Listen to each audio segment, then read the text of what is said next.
Hello, hello, hello. I am your host, Tracy Otsuka. Thank you so much for joining me here for another episode of ADHD for Smartass Women. You know that my purpose is always to show you who you are and then inspire you to be it. In the thousands of ADHD women that I've had the privilege of meeting, I've never met a one that wasn't truly brilliant at something. Not one. So, of course, I am just delighted to introduce you to Alexis Hasselberger. Alexis Hasselberger is a time management activity coach who helps overwhelmed people do more and stress less through coaching, workshops, and online courses. Her pragmatic and irreverent approach helps people easily integrate realistic strategies into their lives so that they can do more of what they want and less of what they don't. Alexis has taught over 160,000 individuals to take control of their time, and her corporate clients include Google, Lyft, Workday, Capital One, Upwork, and more. We know all those names. Alexis was late diagnosed with ADHD after she started to realize that she had experienced so many of the same struggles as her clients with ADHD, and that she was already teaching strategies that work for neurodivergent brains. You do the work you need has an adage that really started to hit home for her. On a personal level, Alexis lives in San Francisco with her husband and two teenage sons, and her current hyperfixation is pottery. And I was just so delighted to learn that we're about 45, 50 minutes from each other. I didn't know that. Yeah, So welcome, Alexis. Did I get all of that right? you did. And thanks so much for having me on. I've been looking forward to this conversation. Yeah, me too. So let's start where we always start with your ADHD origin story, if you don't mind sharing that for us. Yeah, would be happy to. So I am, newly diagnosed as of the last several years, right? And it happened in my 40s. And it was because of my clients. So I have this business where I coach and train on time management, productivity, how to get stuff done, how to offload things from your brain, how to use your time in a way that feels good every day. And I started to notice when I first started this business that I was having a lot of people who were coming to me and they would say, I've been diagnosed as ADHD as an adult. And at first I was like, oh my God, I have got to go do a bunch of research because I need to make sure that if I'm taking on these clients that I can serve them. Like I don't want to take their money if I can't serve them because, that wouldn't be good for anyone. And so I started doing all of this research and I was like, this is interesting. All of the stuff that I teach and all the strategies, a lot of this stuff is in this neurodivergent canon of strategies that work for folks who, have neurodivergencies. And I thought, oh, that's interesting. And then this happened, I had more clients. And as you get deeply involved with, folks in their lives and understanding them when you're coaching, I started to realize, like, look, everything they're saying resonates 100% with me because these are all things that I have experienced in my life. And I just have strategies around them now. Like that is the only difference. I still experience those things. In fact, it's just that I now have strategies that work. And so I started to feel like, man, am I just like over empathizing with people, or is like this something that is true and real? And so I went to seek diagnosis and I went to a psychologist. I, went through I didn't do the whole, like, all of the tests and everything. I think I did some questionnaires. I did a few sessions and then they were like, yes, you do have ADHD. And it was interesting because when I shared that with my sister, she goes, oh yeah, that tracks. And then when I shared it with my parents, they said, what? But you were so good in school. Yeah. How could you have ADHD? Yeah. And so that's how I got diagnosed. So I am curious. I would love Yep. to know what you were like as a child. Yes. Okay. So as a child, I was definitely one of those overachiever kids. I was also, I think irreverent. I think maybe the fact that the word irreverent is something that you resonated with is maybe why I resonated with you when I read your book, right? And so I think that is also a word that kind of describes me as a kid. I was always someone who was trying to figure out ways to get around the things that I didn't want to do, but still get straight A's. Like my goal was always, how do I get straight A's by going to class as little as possible, doing as little work as possible? Like, how do I get out of the things that I don't want to do? And I used to think before my ADHD diagnosis that this was really just about like, oh, I had a high ROI on my own time, or like, Yeah. these lofty things that was probably not true as a child. And now I'm like, oh, I see things in a much different light. I was trying to get out of all the stuff that was boring. Yeah. And so I was constantly making deals with teachers. Like I remember at the school that I went to, you had to do either band, orchestra, or choir. And like I was just terrible at music. I never wanted to practice. Like it wasn't something that interested me and didn't want to practice. Like, but I had to do it. And so eventually first I was playing the flute and that was terrible. And then I was like, oh, maybe I'll play the bass drum. That'll be easier. And then maybe I'll just play the triangle and then the cymbals. And then finally, I think my sophomore year of high school, I met with my band teacher and I was like, look, how about I don't come to class? It'll be better for you and for me. And I'll write 3 papers about music and like, that'll be it. And at that point, he was like, yeah, let's just do that because you're clearly not, interested or adding anything to this Yeah. In band. fact, So you're let's just probably get you your music. disrupting people. Yes, exactly. I was disrupting people. I was talking. I was, not interested. And yeah, so I was just always making deals like that. I have a million more stories of the kinds of deals that I was trying to make with teachers so that I could, still get straight A's, but actually do exactly what I wanted to do. And the key here was you were very well liked because they knew you were traditionally smart, right? And you did the work. And so probably you were better at the Yep. negotiating, meaning that the teacher saw that, oh, well, she's not lazy, it's not a character flaw.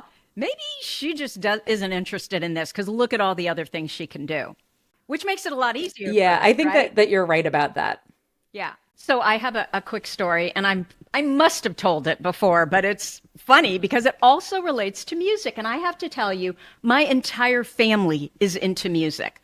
From my husband, who's been into Motown and piano his entire life, to my daughter, who's a jazz singer and a DJ in New York City, to my son, who got into NYU as a rapper, a social justice Amazing. rapper. He's a really good audio engineer as well.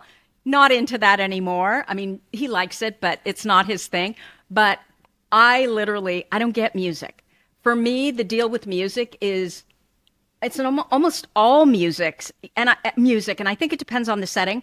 But I always say that it interferes with the brilliance of my brain because I have to, like, especially if there's words. I can't focus on what's in my head, what I want to focus on if there's words.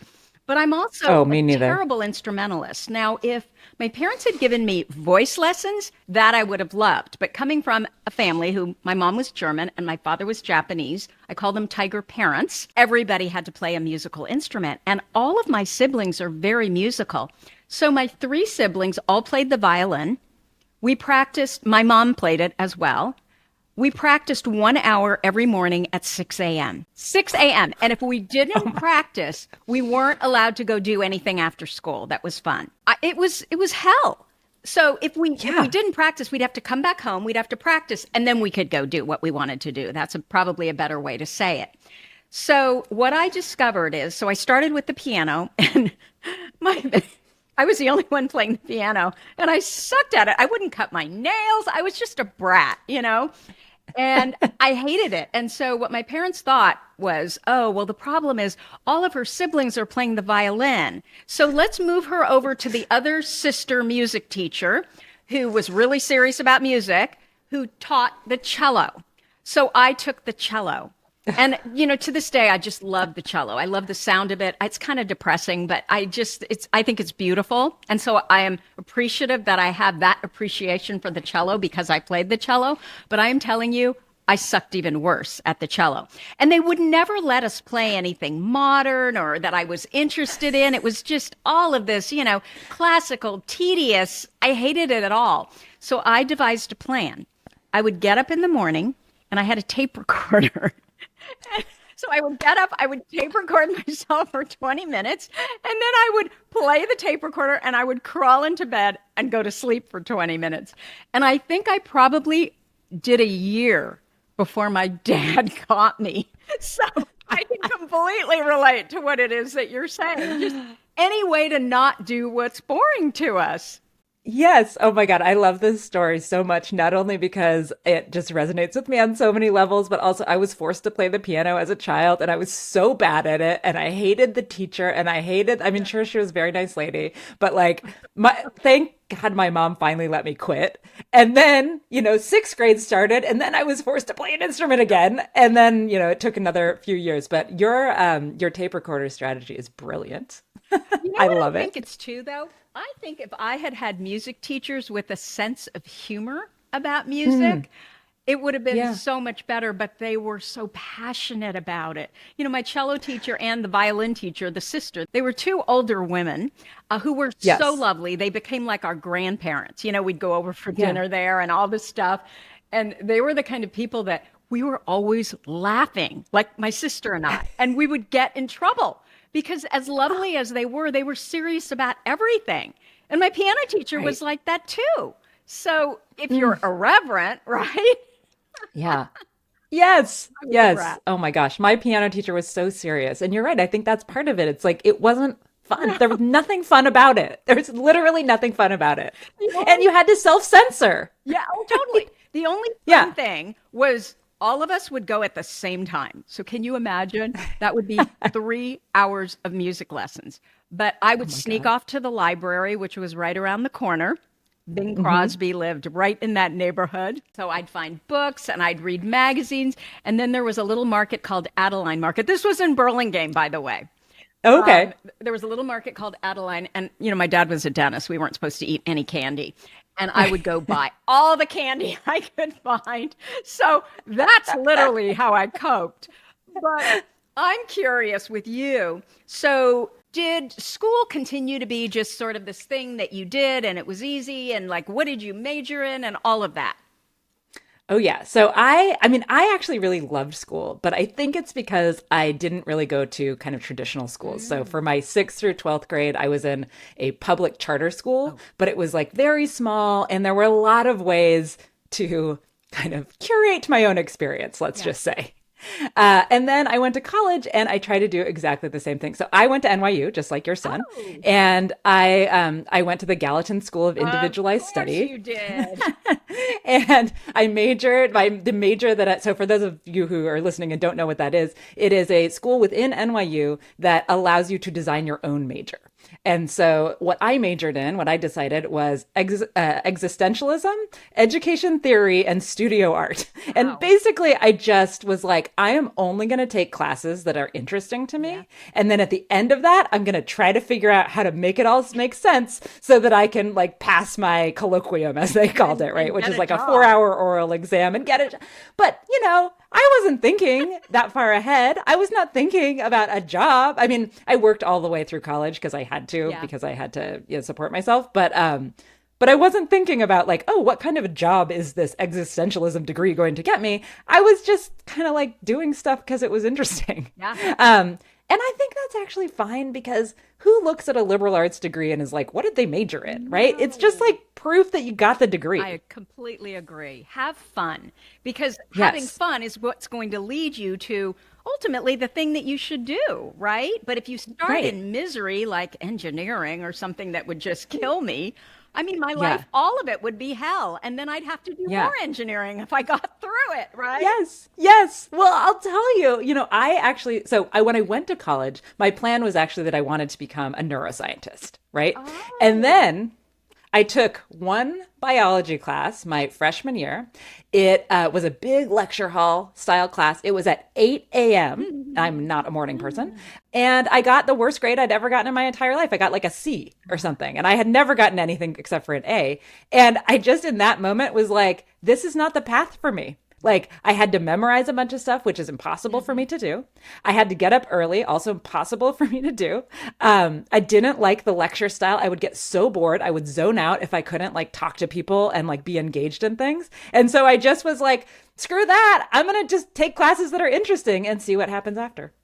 And what makes me sad about that is I suspect that if the education system was different, you would have made a Hmm. hell of a neuroscientist. I think you're Yeah. probably right, right? Because I'm still interested in all Yeah. of that stuff. Like I read stuff all the time. It's just, I was like, I can't hack it from the actual way that the classes were designed.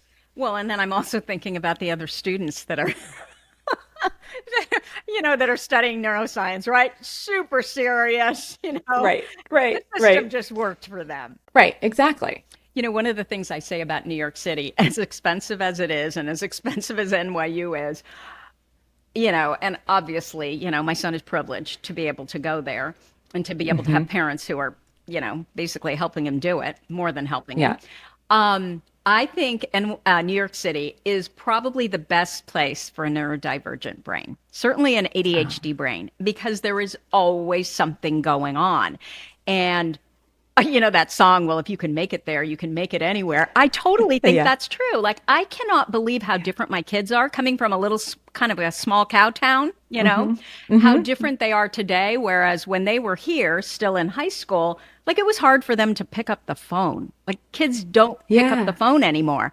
My son will call anyone for anything. He's like a friggin' bulldozer now when, he knows what it is that he wants and he wants to get it. Yeah. So I Yeah. think there is so much positive there. I am curious. So you got out of school. What was the first job that you had? So, oh God. Okay. So I graduated early, and I graduated early because I was paying for it, and it was Yes. cheaper to take summer classes Yes. and get all my credit. So I graduated like not super early, like a semester early. Uh-huh. And then I quit the job that I had had all through college. I had worked for a small M&A firm. I was doing kind of, Really?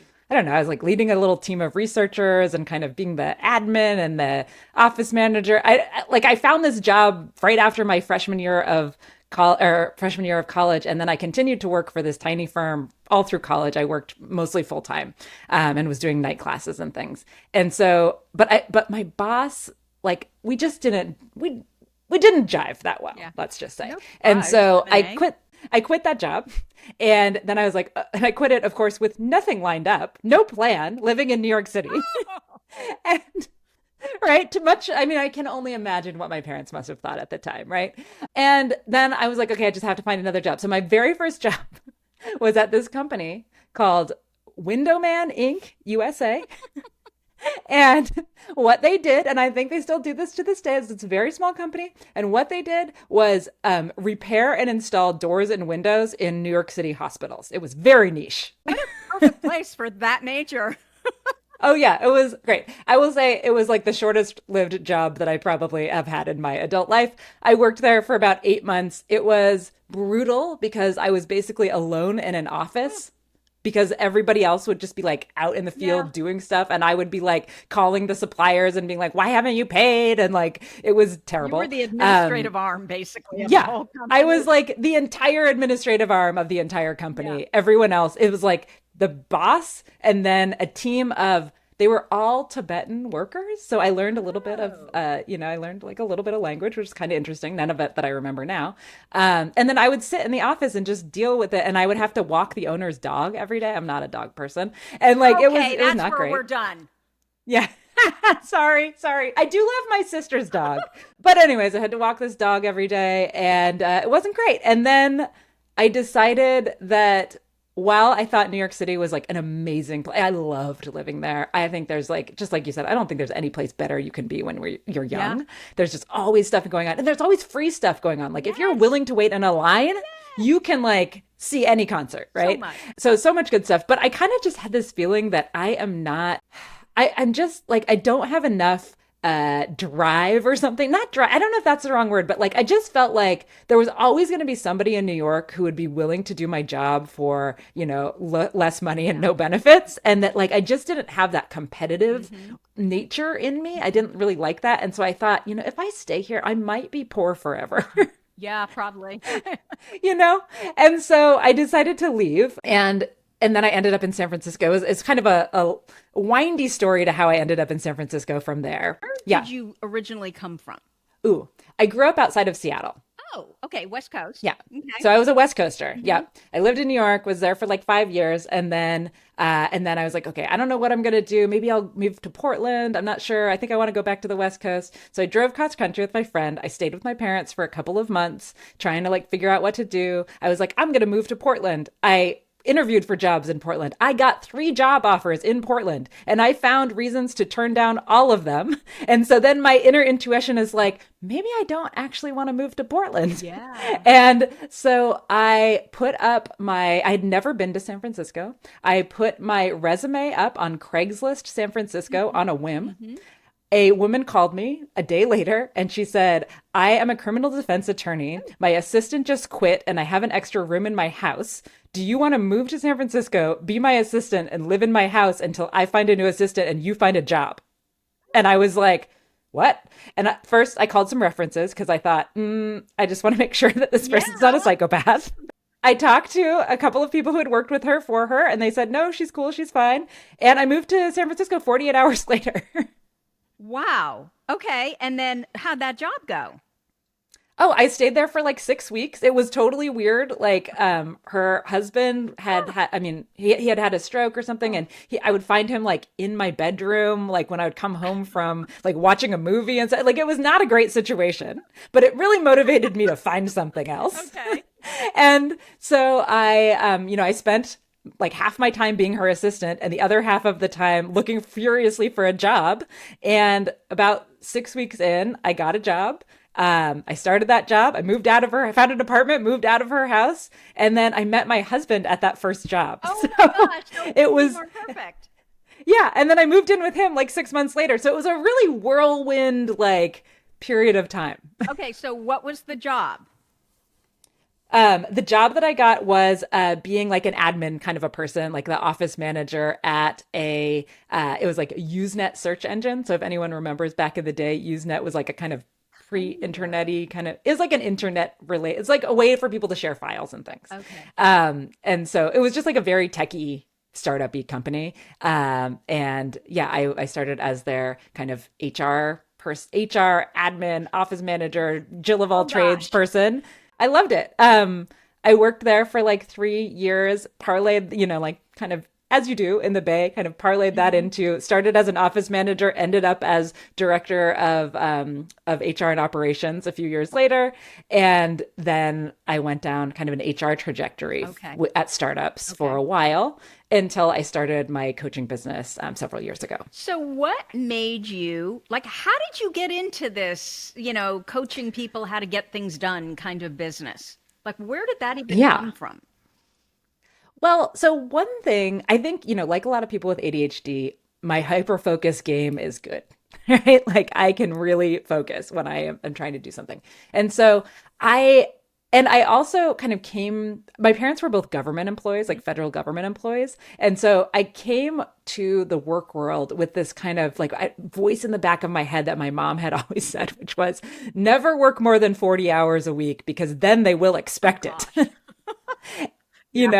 And so, but I was working in like startup land, right? Where people are, of course, working everybody's working more. And so I just had these two opposite things. And I just started to feel like, look, what I care about is doing things that I'm interested in. I had figured out that like I lived my best life when I was spending more of my time doing things that I liked and was interested in. And also I love making things more efficient because I don't like doing boring work, right? And so I was always trying to figure out, like, how can I do, just like school, how can I do an excellent job where I'm getting promoted, where I'm like doing the things, and how can I do that without working more than 40 hours a week? Over time, people kept coming to, I'm pretty good at like asking for what I want, right? And so I kept, even in work situations, like just asking like, hey, I don't, this role that I have right now, it's like not great for me. Like I would like to change it into this role. And you'd be surprised how often when you ask for something, people just are like, yeah, sure, we'll try it out. Let's see what happens. And so people just started coming to me for that type of thing. I'd built a few different task management systems within companies that I'd worked for. That first company I worked for, I was doing all the customer service and I was like, hey, we have to build some sort of tool so that we're not just saying the same thing over and over again. Like we need a templating tool. So like I worked on that and built that out. And then they were like, hey, could you build us a task system within Salesforce? And I'm like, I guess so. So, I'd started to build things out. People started to come to me for stuff like that. And then the last company that I worked for, the CEO said, "Hey, do you think that you could do a productivity workshop for our team? Like just base it on the things you already do." And I was like, "Oh my God, that sounds so fun. I would love to do that." And so I did that. And I think that is actually the thing that stuck in my head as, oh, like this is a path that I really like, because so much of it is not like, hey, these are all the things that work for me. It's these are all the different things. And let's see how we can figure out what works for each person, right? For each person's brain, because it's going to be different. Like what works for me doesn't necessarily work for you. But What most works for people you don't doesn't know necessarily that, work for someone else. right? And That's our struggle as people with ADHD. no, We have to do it their way. It doesn't work. right. And it doesn't work, right? And so I think that's kind of the interesting part is before I knew I had ADHD, my whole premise of my company was basically, hey, you've read all those books, they didn't work. You've tried to do getting things done, it didn't work. But I can help because I'm going to help you figure out who you are. Like, let's just accept who you are, right? Let's figure out what are the things that help you or not help you get things done. And then let's figure out sustainable strategies that actually fit into your life, right? Instead of trying to fit you in a box, we're going to say, like, what strategies actually fit into your life? And we're going to experiment. And we're going to be okay if things have to change because you're going to change, your circumstances are going to change. You might get bored with a certain strategy, et cetera. And so it was a much more kind of like experimentary way of doing things to actually find what works for folks. And I really get excited about that. I actually think that existentialism major helped. Yeah. Okay, so that's how you got into it. So then what was the next step? Okay. So first step was I was like, I need a website because a website makes me legitimate, right? And so I was like, okay, what's the cheapest, fastest way for me to do this? Go on Squarespace, like download a template and make it myself, right? Template, just like I can't do it from scratch. I don't have a design eye, but like, so I think I took some accounting website template and I just swapped out the photos and all of the language, and changed my LinkedIn profile. So actually, the last startup that I worked for, you actually may remember this being in the Bay Area, was the San Francisco Deltas, which was a professional soccer team. Sorry. And okay, well, maybe not. But we were only there for one season, but we won the championship and then we were out. But anyway, so I was the director of stadium operations there, and we decided to shut it down because it wasn't like, it just didn't have a great business model. It wasn't working. It turned out to be a really good that we did that because the next, I think a couple years later was the pandemic, right? And we wouldn't have been able to make it work anyway. So I had a severance from that job. And so I gave myself a very limited time window. I was like, I want to try this out because the thought of like going back and trying to interview and like prove myself to people again seemed terrible. I had worked for the same CEO at two different companies for like the last 10 years. And so I had just built up a lot of trust and autonomy. And like the idea of going back into a place where people didn't know me and I would have to build that autonomy up again felt so distasteful. I was like, I'll just go start a company. That'll be easier, which of course it isn't. Too, but right? Oh yeah, my kids were 6 and 8 at that time, or 5 and 7 at the time. So I had a severance. So I gave myself a window, and I was like, I need to at least prove I can make some money during this window, and that I can help people, and that I enjoy it. And I was able to do that, and so it just kind of snowballed from there. It's like my first client. He doesn't know this to this day, but he's my first client, and he was a tech exec at Google, and he had great results, and he had been newly diagnosed with ADHD actually, and he kind of spiraled everything because he had such great results. He was like, oh, I need you to coach my direct reports. I need you to coach XYZ. And so in the beginning, it was just this word of mouth, because my first clients had really good success. So he basically became your profit center. The one question that I always want to wrap everything up as far as, kind of the whole childhood thing and the ADHD diagnoses, I'd love to know, once you were diagnosed, what changed?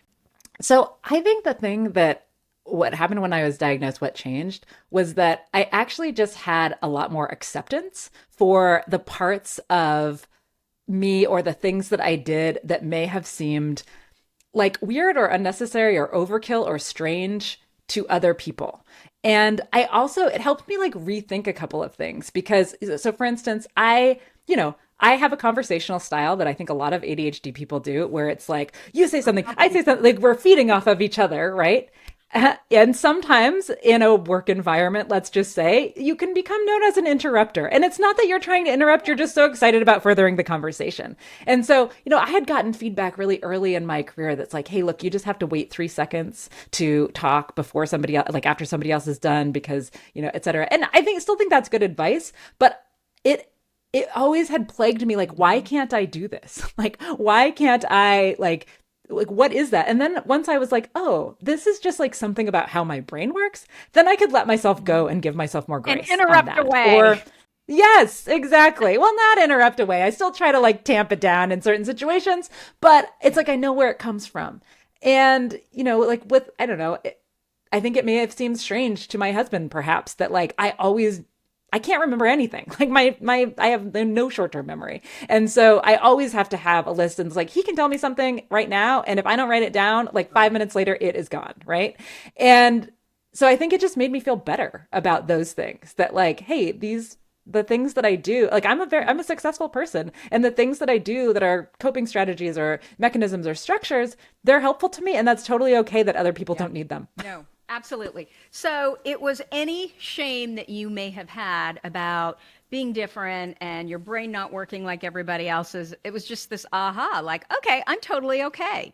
Yeah, and I wouldn't even say I had a lot of shame about it, but I wondered, right? It was an open question. Like why is this something that happens to me and not others? I think one thing that maybe I have been blessed with in my life is that I rarely think about what other people might be thinking about me. And so I don't have a lot of like that kind of stuff that comes up. But yeah, just being like, I need this strategy and it's okay. It's okay that you don't need it. Okay, Yep. so Alexis, I always say that despite who all laughs at me about it, including my good friend, Dr. Christine Lee's husband, who's the procrastination coach, that brains are made to think. They're not meant to remember. And I'd love to know your thoughts about this comment, having worked with 160,000 people to teach them how to get stuff done. Yes. I mean, I couldn't agree more. In fact, the very first blog post I ever wrote was titled, Remember is a four-letter word. Yeah. Well, we Right? can't, right? We have such poor Yeah, working because we memory. can't. Right. It doesn't work. I mean, yeah, so I feel like the thing that has kept me and many of the people that I work with ADHD kind of on top of things, right? And feeling like things are under control is not even bothering to try to remember, right? It's keeping an external brain, an external system Yes. for that stuff, having triggers and structures, etc. Because I know that I can't expect myself to remember. I know that if I put something on the stove and I walk away for 10 seconds, if I don't have an alarm on, I'm burning it, right? And Totally. so, yeah. You forget you were even cooking. Yeah. I mean, I actually the other day, I was thinking about this, and sometimes it's a nice surprise. I like had got myself a little snack and put it next to my bedside table, and then I got up to do some other thing, and then I came back 10 minutes later and I was like, "Ooh, a snack." Like my previous self left myself a snack. Surprise! That is so Surprise. funny.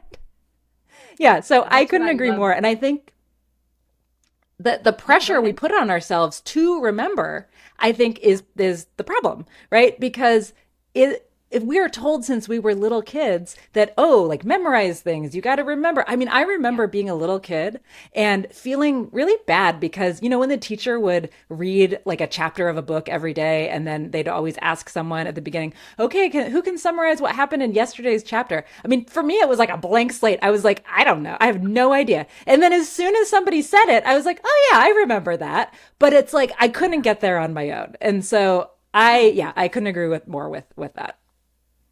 Okay, well, that makes me feel better. Christine, I hope you're listening to this. Okay, so I want to talk about email because Yeah. I'm sorry, but I'm going to be selfish because this is the bane of my actually, it's not even email, it's messages. I Yeah. get messages everywhere from my private email, our support email inbox, DMs on Instagram, Facebook, LinkedIn, text messages, WhatsApp has started, Yes. voicemails. I get anxious even thinking about it. Mm-hmm. And I use that designer email program called Superhuman, Mm-hmm. which I rather like. Okay. But I also feel like there's got to be a different way, because what happens with Superhuman is it locks my emails down, which I love. But that also means I miss a lot of emails, like especially invoice emails, because those go, to a Yeah. separate box and I have to remember to check it. Yes. So, even with our support emails, I try to delegate them. I have staff that helps me. But Mm-hmm. most of the time, they'll come back and it'll be like, nope, you need to respond to this one. And I kind of do. I mean, if I get an email from someone who has literally sent me their entire life and what has happened to them, Yeah. and it's so heartbreaking. And of course, I have to respond, right? It might be weeks Yeah. later, but it's just getting to the point where it's so overwhelming. I just don't Mm-hmm. even know what to do anymore. I mean, at some Yeah. point, do you just kind of walk away? Because, Yes. Okay. So I'm happy to talk about email any old day because email messages, all of it, I think you're totally right. It's not just email, it's everything. And this is the bane of so many people's existence. I mean, lots of people who come to me are like, I mean, I think the last one I said, look, somebody worked with me. They had 120,000 unread emails. And this woman raised her hand in my group program and she goes, I got it beat. I got 140,000 unread emails. And so, oh, one, you're not alone. And nobody listening is alone. And two, there is a better and a different way. And I think that while I know a lot of people love Superhuman, and I don't want to throw Superhuman under the bus because I think it works well for a lot of people, the problem that you describe of having to look in a different place is the reason something like that doesn't work well for me and for a lot of people that I work with. And so I often think of it as like if we're just like, okay, you wouldn't go organize your garage by buying a whole bunch, or maybe you would, but we shouldn't, by buying a whole bunch of like clear plastic things at the Container Store and just putting stuff in it, even if it's put in categories. Like you would first try to get rid of stuff, right? You would first be like, oh, what do I need? And I think that putting things in separate buckets to check later is a problem for a lot of people. A lot of people are like, oh no, these are just like the newsletters that I'm going to read later. I'm going to put them in the read. You're never going to read them. I mean, it's fine. Put them in the read no. later bucket, but just know that you're never going to read them. Right. And so I think that anything that is actionable actually needs to, we need to try to like funnel it into one place. So for email, like I don't even in Gmail, I don't recommend using the standard view where it's like promotions tab and the other tab and the other tab. I'm Yeah. like, collapse it all into one. And then you can use a tool like Unroll Me or something like that to just mass unsubscribe from the things you don't need, right? But really, I think like if we are in a position where we have hundreds of thousands of unread emails, we first have to just get to inbox zero by declaring bankruptcy, essentially. And there is no other way, right? I do that It's every not couple like months. yeah, that's fine. Yeah, like there's no other way, right? But you could also do it once or twice and then have a method of staying on top of those things without spending all your time there. So a couple of strategies is one, batch process messaging. Like we think of like because you email, WhatsApp, Slack, Facebook Messenger, all these things that come in all the time. One, turn off all the notifications. No notifications for anything. Yeah. Um, Two, we can batch process that stuff because we think that, it's like somehow we just think, oh, messaging, it's this layer of work that's going to happen somehow in between all the other things. And all it does is distract us from all the other things. And then we get behind and we don't feel good about it anyways, right? And so I think that really just recognizing that it takes some time, figuring out what time that's going to take. So for me, I need about two 45-minute blocks a day to handle my messaging. Oh, so that's just normal. Yeah. Like, and you can reduce it, right? By delegation. You can reduce it by automating things, by prioritizing, there's things that we can do, but not everybody, not everyone's going to have the same amount. I would suggest that people maybe for like a week, just track how much time you're spending in your inboxes and then average that. And that's going to be, at least at the beginning, about the amount of time that you're going to need if you want to stay on top of it, right? Wow. It's a lot, right? Because we are getting things in all these different ways. But I think the other thing that we can do is to Wait, use, before you yeah, before you finish that yeah, thought, um, Actually, finish that thought. I will write this down because you're going to forget what you're talking about. Okay. Okay. Thank you. Oh God, it's so nice to be with people who understand the way that the brain works, right? So the other thing is I use a method that a very simple method that we call the one touch rule, which is just that when any message comes in, there are actually only three things you can ever do with it. The first thing you can do is like, hey, it's an informational message. Maybe you just needed to read it. Nothing else. There's no action required. Great. Archive it, get it out of your inbox immediately. Just like get it out of there so that it doesn't hang out there. The second thing is where you know the answer, or you can send the answer, you can find the answer in a few minutes, even if you don't want to, right? Even if we don't feel like it, even if we're afraid of what the response to our response will be, even if we don't have the perfect words, people often get stuck in the like perfectionism of crafting the perfect email. Oh, totally. And the reality is, people spend on average, I think, 13.2 seconds reading an email. So if you spend 30 minutes crafting this perfect email, you can be assured that it is not being like received with the care and love that you put into it on the other side, right? So if we can respond, and then archive it, get it out of your inbox immediately, like just get it out of there. And then the third bucket is where most people fall into trouble. And it's that you can't respond right away for any number of very good reasons, right? You need to get approval. It's a task or a project you have to do. You want to think about it more. Like there's a lot of reasons, right? And so in these cases, we want to reply to the person, just let them know that we got it, right? Even if it's just like, hey, got it on my radar, because if you don't, all that happens is you get more email, right? You know you're getting that other email in 2 days. Hey, just wanted to bump this to the top of your inbox, checking in, etc. So just like respond. And then add whatever the work is, whatever the thing is that you need to do to your external system, to your task system, to etc. So that it now gets to be prioritized in with all the other work that you have to do. I think sometimes we think about email, like work that comes in for email is somehow different than work that comes in any other way, but it's not. Like email is just a kind of a funnel into this. And so I think a lot of my clients tell me that when they start using this one touch rule, they start saving like an hour a day in email just right away, like from the beginning. So does that mean you still have 2 45 minutes? Yeah, it depends. Yeah, I mean, it Where depends. you're trying to get to? Or you less. Hopefully you might have less, right? I mean, I would have less if I were willing to give up my inbox to my assistant, which I have, I don't know. I have trust issues, I guess. I could and I should, right? So, But okay, when you go on. no, go ahead. Tell me your thought. Okay, so you used the term batch processing. Yes. What does that mean? Is there a way, it sounded like you have a way with emails where they come in and I don't know, maybe now with AI, you kind of know what it's about and you can automatically, you don't even have to be the one to respond just so they know you're not a jerk.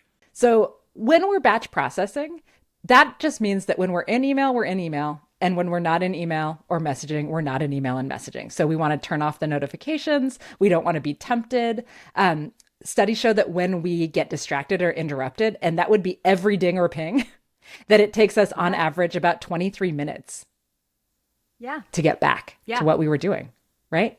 And so the average person is checking email upwards of 20 times a day. And just like this time is being lost and our focus is being lost. And it's even worse for those of us who have, attentional issues, right? And so batch processing is really just about saying there is time to do messaging. And when I do it, I'm going to do it methodically, right? I'm going to go through and I'm first inbox, check all the things that I can immediately just get out of there that I don't even need, right? And then I'm going to go through them one by one with the one touch rule. What can I read and just get out of there? What can I answer quickly? And then what needs to be moved over as real work to my task list? And in this way, actually remaining at inbox zero becomes doable because we are not always in the, like when we haven't declared bankruptcy yet, right? If you look at your inbox and you have 100,000 emails in there, and then tomorrow you have 100,050 emails in there, well, it's still all insurmountable, right? But if you declare bankruptcy on the 100,000 and tomorrow you have 50, that's actually doable, right? Yeah. Because half of that is junk anyways, right? And so that's kind of what I mean there.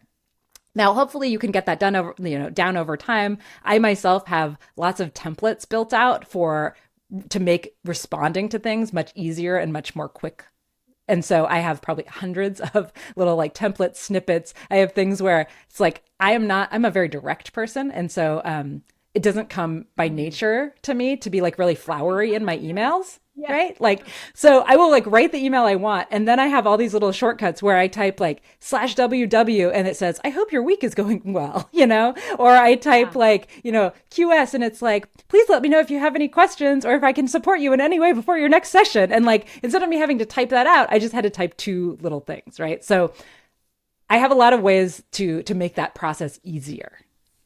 That is interesting because I have templates too, but my Yeah. templates are about specific things.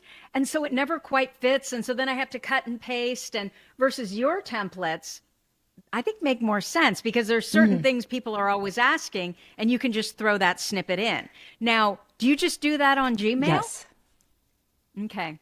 Yeah, they're very yeah, chunkable. And I have bigger templates too for certain things that like, hey, when somebody asks me about this is like always the email I send. But I also have a lot of those little ones to like make it really quick to send client notes, for instance. It's like if somebody asks me about like, I don't know, what's good enough, I got a little blurb about that. I can just type in good and it'll pop into there. Yeah. And that makes it a lot more quick to get email responses out. Okay. So I obviously have this podcast, and there's a certain way people are supposed to apply to the podcast, which means they go on my website, they fill out the form, blah, blah, blah. Or they end up in my support email somehow, probably from that form. And then my podcast producer takes it from there. Somehow, people are constantly emailing me. And it's one thing if it's a thoughtful email, right? This is my story. Yeah. I have Yeah. ADHD. That makes sense to me, but I cannot even tell you how many emails I get a day from a publicist who is pitching someone that is a man, first of all. So they're not even going to be on our show, right? And it has absolutely nothing to do with ADHD. So in those instances, I actually feel guilty if I'm not responding, but I'm irritated because, oh my gosh, you don't even know what this podcast is about, right? You're wasting everybody's time.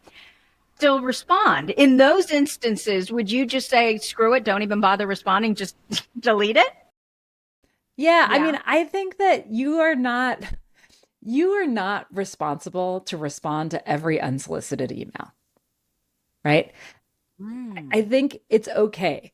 And, it's funny. It's like earlier in my business when I got fewer emails, when somebody would reach out to me with some kind of sales thing, I had a little template I would send back that'd be like, I'm not interested in your thing, but if you need productivity coaching, like, here's my thing, right?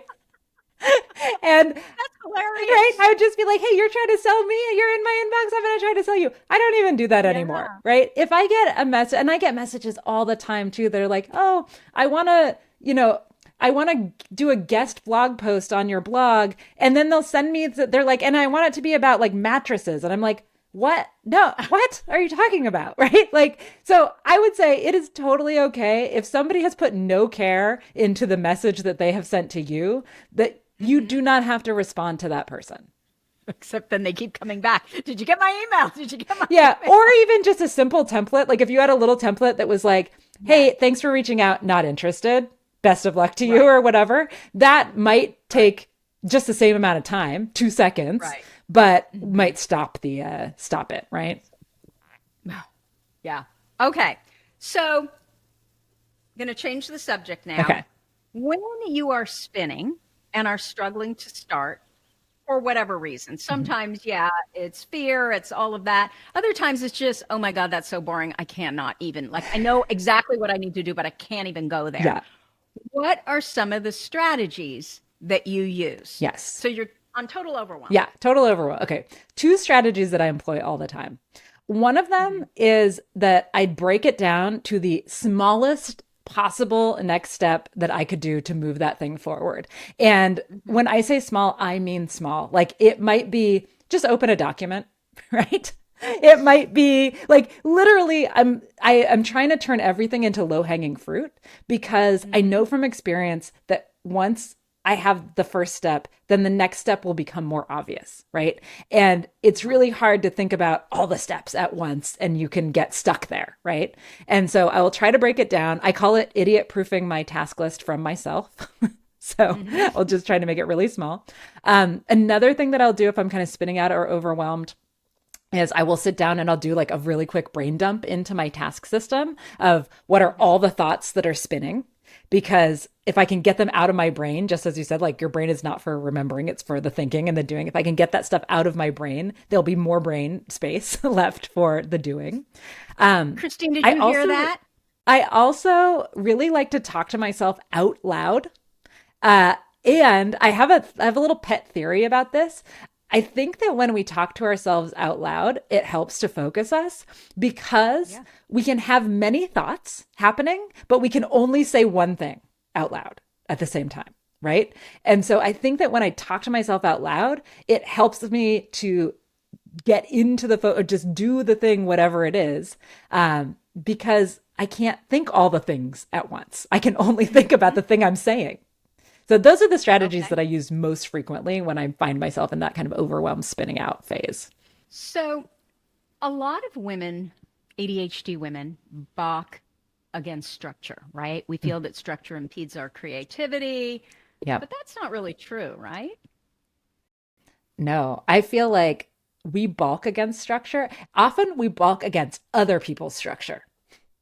But Yeah. I find that when we can create, right? It's like, I don't want your structure. Don't tell me what to do. But like, if I can create a structure that works for me and that is flexible, then that works really well. And I find that for a lot of my clients with ADHD, it's like this balancing act of we need structure, but we resist structure. We need structure, but we resist structure. And so I have never found like I have a lot of structure in my days. There's no way for me to get stuff done without structure. But I don't have like a kind of consistent schedule where from 9 to 10 every day I'm doing this, and from Ah, 10 to 11 I'm doing this. It's much more time fluid than blocking. that. And I actually call this kind of structure. Yeah, it's like time blocking. And I call it like a structured fluidity in some ways, Hmm. because Hmm. just because I've time blocked out my time. And if you looked at my calendar, you would be like, wow, okay, she's like very, it's very time blocked out. But when I show up on a day, I might be like, I don't really feel like doing that right now. Let me move that. Let me swap that around with something else. And so there's a lot of like knowing what are the bounds and what are the constraints, and how can I be fluid and creative within those bounds and constraints and still get done what I need to get done, if that makes sense. It totally does. And I think the deal with structure is I want structure so badly because I know how well it works for me. But it's the thought of how to build and create the structure that I just like it is painful. So, do you have any advice for someone like me? I actually have quite a bit of structure because, again, I know it works for me. But for example, I am trying to get myself on Notion. Do you use Notion? I do not use Notion. I have reviewed and tested probably 50 different task management, notes Yeah. management, etc. apps. And I Hmm. find Notion to be too much work and too complex. And there's like too many choices. And you could set things up a million different ways, but none of them work that well for me. So I don't use Notion. The task that the like app that I use for notes and tasks and things is actually it's called TickTick, TickTick, not Hmm. TikTok, right? That is not for our Right. productivity, but TickTick. And what I've found is that for me and for a lot of folks that I work with, this not that like no app is perfect, but this one has Hmm. just enough structure to be like very useful, like very low barrier for entry. I find Notion has a very high barrier for entry, right? It's like you have to really figure out this structure. Whereas something like TickTick, you can just start using and it has all these features. It has all this stuff you could do, but it's not like front and center. You're not prevented from getting started that way. Okay, but I guess I don't know TickTick. I remember looking Yeah. at it, but I've never tried it. Yeah. And so what Yeah. I need is I need organization in terms of, oh my gosh, like what's in Dropbox, what's in Google Docs, what's in, and Mm, TickTick, does it do that? Or so that's why I wanted Notion, because I want to go to one mm. place and have it all there. Yeah. And I want to set it up the way I want it, but it's still hell. Yep. You're right. But it's still hot. Yeah. So can Yeah. So TickTick I would say do like that? I would need to know more about what you want from the kind of Google Hmm. Drive Dropbox perspective. But Yeah. I think of TickTick as my single source of truth for everything. Like it has all the notes, it has all the tasks, it even has like a tracker for where my different pottery pieces are in the like in the process. Like it has my grocery Wow. list, it has my list of books that I need. Like for me, it has everything. And because it's very easy to link to, like it has integrations with Gmail and with all of those Hmm. things, it's very easy to link to whatever I need. So I find that it serves the purpose of being my one central place that I need to go to look for things, other than like Google Drive is where I'm keeping stuff. So like if I want to create a new doc, I'm going to go directly to Google Drive. But Yeah. if, for Yeah. instance, I have a task and I'm working off of a certain document, that document is always going to be linked to the task itself so that I can always access what Okay. I need and not have to look for things. You don't have to go into Google Drive and find, oh my gosh, what did I call that thing? No, It's right exactly. there linked. Yeah. So it does TickTick, is Hmm. that what it's called? Yeah, that's what Does it's called. TickTick have a desktop application too? Has a desktop application. It has, I sound like an ad now. It has a mobile application. It has I use the web version most frequently. One of the things I really Mhm. love about it is that the web, mobile, and desktop experience are all equally good, which I have not found to be true with so many Yeah. other apps. They're either like a mobile Yeah. first or a desktop first. And so that's Hmm. another one of the reasons I like it. And I like it because you can show things in a lot of different ways. So for different people's brains or different type of projects, you sometimes want to see things in different ways, and you can do all of that within it. Yeah. So that's Okay. why I like it. Okay. I'm gonna have to go look at TickTick. So I work out first thing in the morning, but I think you believe that there are better ways to manage energy throughout the day that don't involve working out first thing in the morning. Can Well, you I talk would, about that?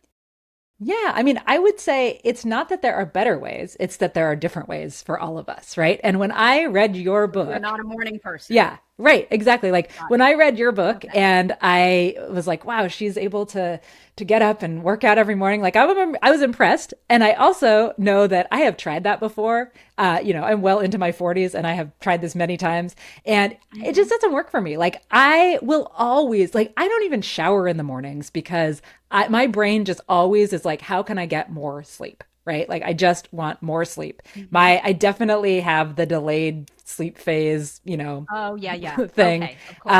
I mean, my Hmm. dad, it's like you look at your family. It's like, okay, my dad has been retired for like, I don't know, 10 years, 15 years. He sleeps like his sleep schedule, he goes to bed at like 3 or 4 a.m. and he wakes up at noon and he's like a 78-year-old man, right? And it's like, Okay. that is the same thing as me. Yeah. So I can't manage my energy in that way, but I do find exercise really important. I actually exercise as the transition between my workday and my home life after that. So Ah, I exercise usually in the late afternoon to early evening as my transition out of work and into kind of cooking dinner and the other things.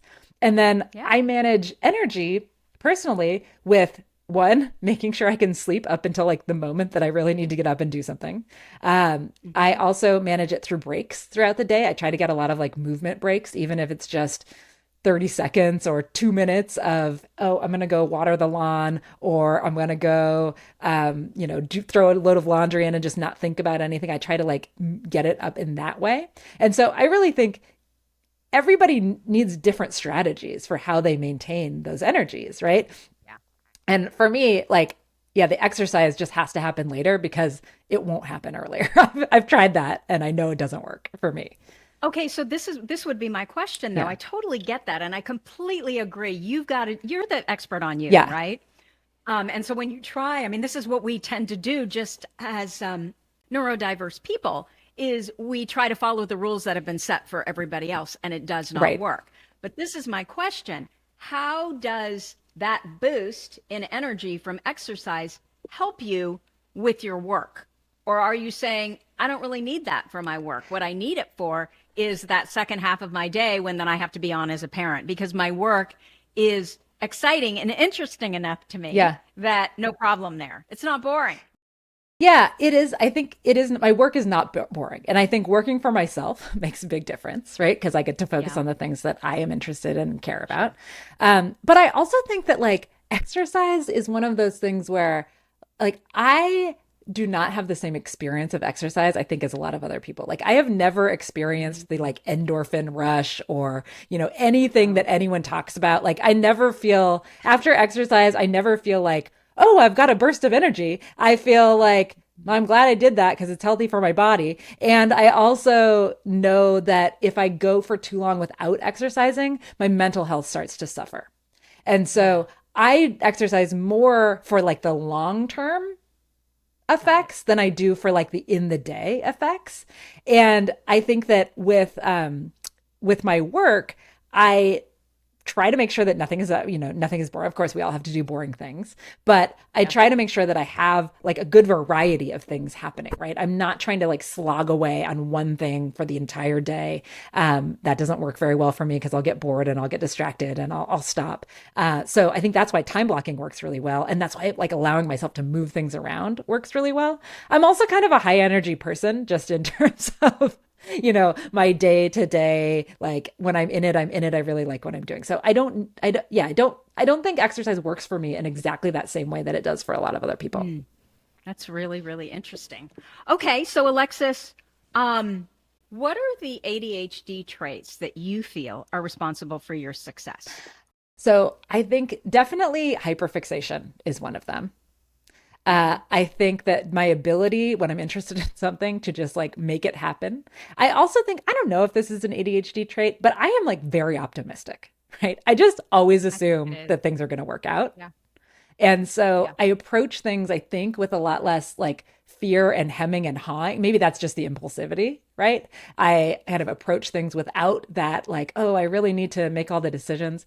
I also, I'm not super detail oriented. Like I have learned to be detail oriented in a lot of the jobs that I've Hmm. had. I actually used to think that I was detail oriented, but it's only because I have to check things like 3 times to make sure that I didn't make a mistake in it, Right, right? right. And so I think that my lack of perfectionism actually is really helpful. That kind of impulsivity that comes with that is very helpful because I don't wait until things are perfect. I know they're never going to be perfect. And I just kind of put stuff out there and see where to go from there. Don't you think so much of that, though, is because your brain has figured out when you're in action, when you're doing, when you're creating, Hmm. that's when you're happiest. Yeah.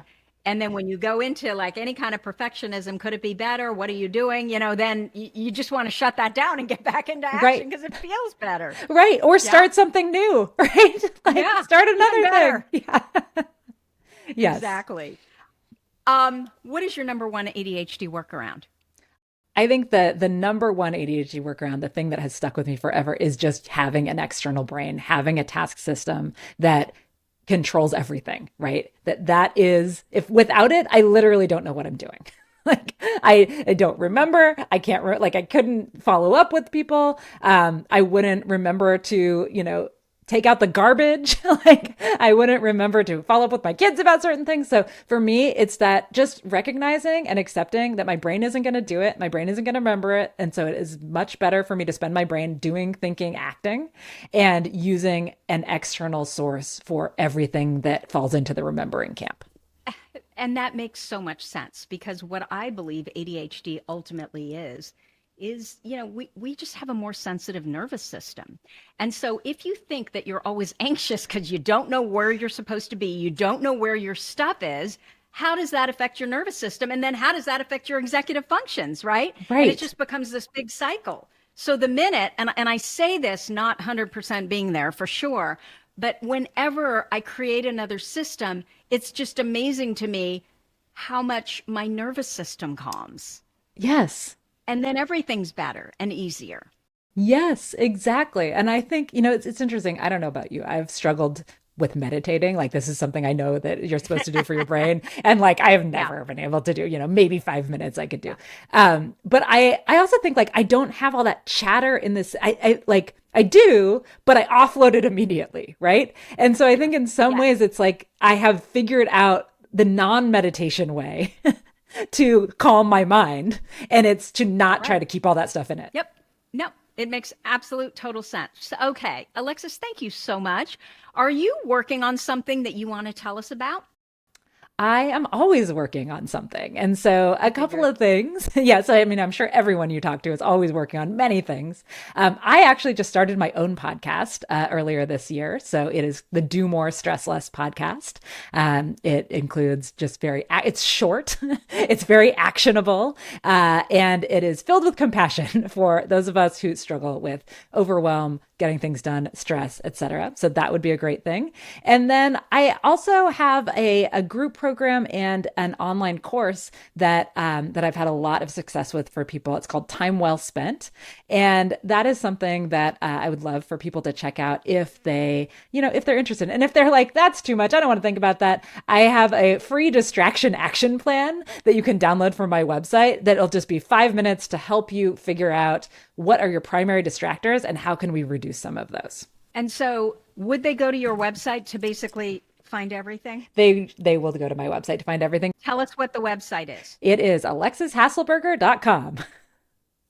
Okay. And Haselberger was just one S, right? Exactly. Yes. No one will, of course, this was a moving forward with the impulsivity, not thinking about the name of my company at all. I'll just name it after myself, not realizing that nobody can spell my last name. Oh, I don't think it's so hard. I got it. And if I All got right. it, most Great. people have got it. Anyway, Alexis, thank you so much for spending time with us here today. It was a pleasure to finally meet you. Thank you so much. It's been such a pleasure to be on this conversation and to be here with you. So that's what I have for you for this week. If you like this episode with Alexis, please let us know by leaving a review. Our goal, it's to change the conversation around ADHD, helping as many women as we possibly can learn how their ADHD brains work so that they too may discover their amazing strengths. Thank you so much for listening, and I'll see you here next week.